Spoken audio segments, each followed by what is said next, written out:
Thank you, Mr. Billington. Thank you, ladies and gentlemen. I write history. You see here a lineup of people who have made history. In that sense especially, I feel honored to be included. We are here on Capitol Hill, which is our American Acropolis, and it's altogether appropriate, fitting, in the right spirit, that our Capitol is side by side with our greatest library. You go to Philadelphia to Carpenter's Hall, where the First Continental Congress met. Upstairs is the first library, a very small building that every American ought to see. I saw yesterday an exhibition which every American ought to see, Creating the U.S. If visitors to our capital city, whether they're from our own country or from abroad, were to see only one exhibition, one building, one place during their visit, seeing Creating the U.S. would be the one to see.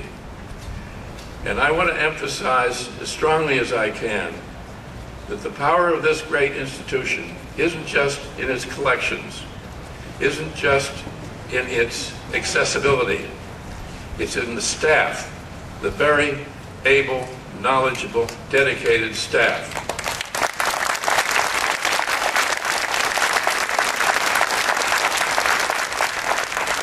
And I'm just going to single out just one person from that staff, because in this particular weekend he deserves to be recognized. Jerry Gewalt, right up there, who created the Creating the U.S. exhibition.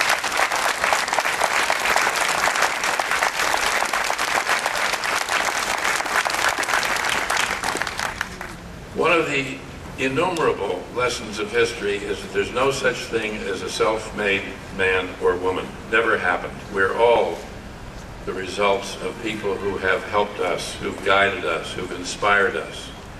We are all, in many ways, in their debt for all of our lives, to our parents, to teachers, to so many people. I am infinitely indebted for my way of life to this institution. It was here, in this building, in one of the collections, in the 1960s, that I, a former English major, then working for the U.S. Information Agency, discovered the thrill, the pull of history, quite by chance. And it changed my life. And I knew as soon as I got involved with the work that that's what I wanted to do for the rest of my life.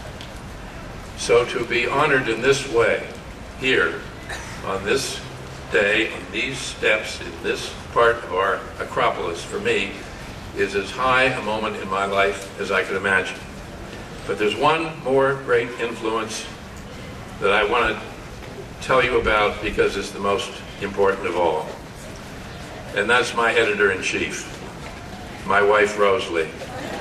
Would you stand up, please?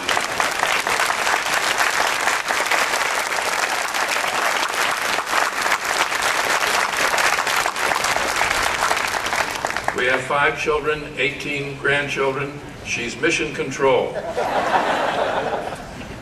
I try to write for the ear as well as the eye, because most of the writers of other days that I've enjoyed and admired the most, particularly the poets, all do that. And she has read everything that I've ever written aloud to me, or I read it aloud to her, and she gives me most of the big words that I use. Thank you, Dr. Billington. Thank you, fellow living legends. Thank you, US of A.